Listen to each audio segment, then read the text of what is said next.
Pepudianing wong andhap asor.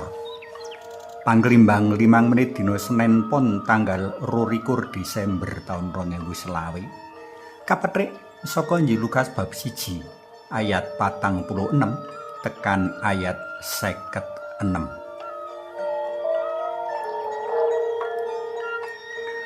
Wong andhap asor bisa katitik ana sawetara perkara iki. Sepisan ing samubarangi dheweke ngendelake Gusti.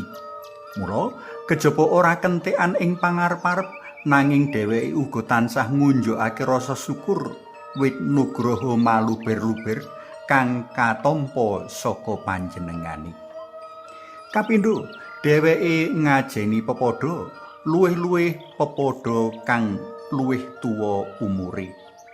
Ora perlu diperintah rikala krungu utawa sumur sawijining wong butuh tenagane, ati Mose asung kang paling becik marang kang kaajeni. Katelu, dheweke ora ngungasake dirine. Sakeh puji pangalembana kakundurake marang Gusti kang paring nugraha. Tumrap wong Katolik, Sinuci Kenya Dewi Maria mujudake salah siji paraga tulodo sikap andhap asor. Nulodo Sinuci Kenya Dewi Maria dadi cara kanggo ngayati lan nuwuh ngrembakakake iman kapitayan. Pratelan-pratelan cecala bisa katemokake ing pepudian Sinuci Kenya Dewi Maria kang kaaturake ing waosan dina iki. Monggo padha kita unceki. Sepisan Sinuci Kenya Dewi Maria mujudake paraga kang tansah ngendelake Allah.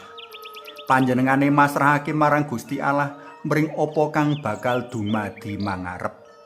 Sinuci Maria ora munjer ana perkara kang bakal nyandung crimpet ing mangsa mangarep, ananging malah ngenerake panyawang marang wong kang lagi ana jroning bot repot.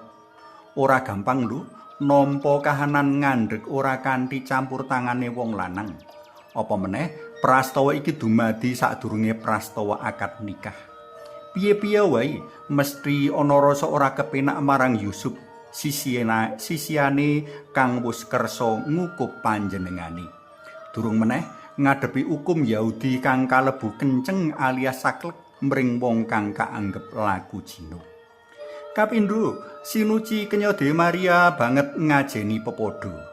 Iki pratela ana tumindake kang age-age lumarep menyang pegunungan Dekapulis, peneri menyang daleme Elisabet kang ngunduri repot jer wanita sepuh iki ngandhek ing wulan-wulan pungkasane. Kenya Maria banget ngerti ibu repote sanake mau jer panjenengane nepakake marang diri pribadine. Katelu, Sinuci Kenya Dewi Maria ora gembelo rikala antuk puji pangalembungna. Sewalike panjenengane ngundurake kabeh mau marang kang paring nugraha. Sadremo ngelingake menawa pepudian Maria iki kawetu awit saka puji pangalembanane Elisabet marang Sinuci Kenya Dewi Maria. Sapa to aku iki? Lah kok Ibu Gustiku rawuh nyambangi. Monggo sami kapirsani Injil Lukas bab 1 ayat 43. Para tresna pelem kinasih, pepudian Maria kadadekake donga wajib dening para biarawan lan biarawati. Saka pepudian Maria, para biarawan lan biarawati kepengin nulodo sikap andhap asore Maria kang tansah muji syukur mring Allah wit nugraha kang tansah turah-turah saka panjenengane. Saka pepudian Maria, para biarawan lan biarawati muji syukur mring Gusti awit karya kaslametan dalem Allah kang kajangkepi ing diri Gusti Yesus.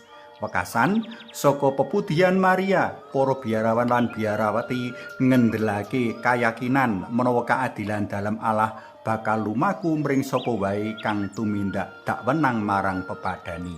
Panjenengan kabeh bisa uga nyawijake diri mring biarawan biarawati ngunjukake pepudian Maria kanggo kabecikan kita kabeh. Suwawi sami munjuk, kunjung asma dalem yang Rama Sang Yang Putra Tuwin Yang Roh Suci. Amin. Alamuasih kawula munjuk sembah nuwun awit tulodo sinuci kenya Dewi Maria ingkang andhat asor. Mugi linurna yang Rama yang Putra tuwin yang Roh Suci kados sing mula buka sakmenika sarta sak lami-laminipun. Amin.